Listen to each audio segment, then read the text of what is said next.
because it doesn't actually use the word generation, Right. but it says the days of our years. This is Psalms 90:10. I don't know if I said that. The days of our years are 30, so 20, 40, 60, and 10, so that'd be 70. And if by reason of strength they be 40 years, so 20, 40, 60, 80. So Yeah. 70 or 80 here. I think you can put as maybe a generation. Yeah. So, yeah, I'd say this is the most popular one. Yeah. Everybody I loves actually saw one. this in the comments a lot. Well, some guy said 87 years exactly. I don't know where you got that, but yeah, I think I even commented that. I think I said, "How do you figure 80? Like, why so specific of 87?" Maybe he did believe till all these things be fulfilled is tribulation, so he was adding 7 years to 80. Maybe so. Yeah, I don't know. I don't know. It was weird, but yeah, I mean, so this one's very popular, and even like guys that we would respect will oftentimes quote this in reference to that. So it's a pretty good one. So I think if I'm thinking right though, because this has been popular for the last few years, people talking about this. Yeah, we're almost out of time on this one. This is actually 70 is already passed for sure. I think 80 is almost passed. 80, if you subtract the tribulation, is already passed. Right, that's the problem. Yeah, because this is again second Advent stuff. Yeah. So 20 because it would be 2028. 2028. Yeah, 2021. Which the reason why that was so popular is because 2020 was COVID. Yeah. And everybody's like, we got 2021 will be the cutoff. Like COVID's happening, the whole world's being set up. That actually probably seemed like the most perfect setup if you're a Bible believer.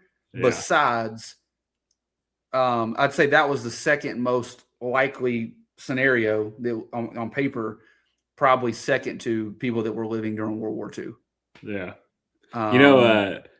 Greg Axe actually wrote in one of his books about 2020 saying that he believed that was a dry run of the tribulation, like to see what they could get away with and all that stuff. Sure. Like, I could definitely see that.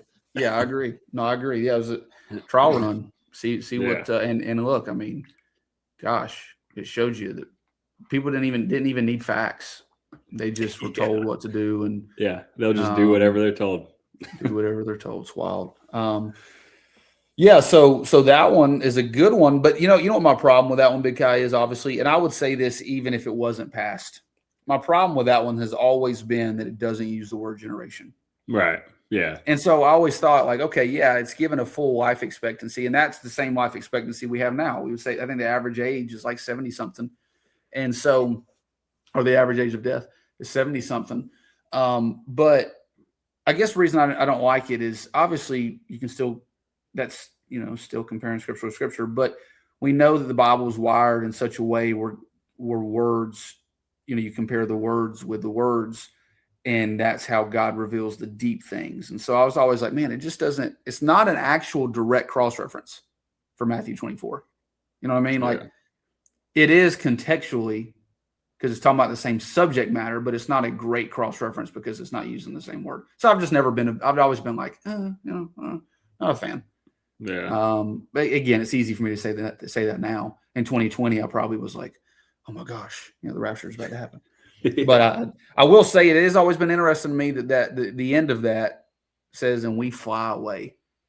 That I've always thought that's interesting. It's the only time that phrase is mentioned in scripture. Yeah. And obviously he's talking about death there. He's talking about the end of life, and he says we fly away. But I mean, literally, the rapture is we'll be caught up together with him in the clouds. So I'm always like, that's kind of interesting. So, but it doesn't use the word generation.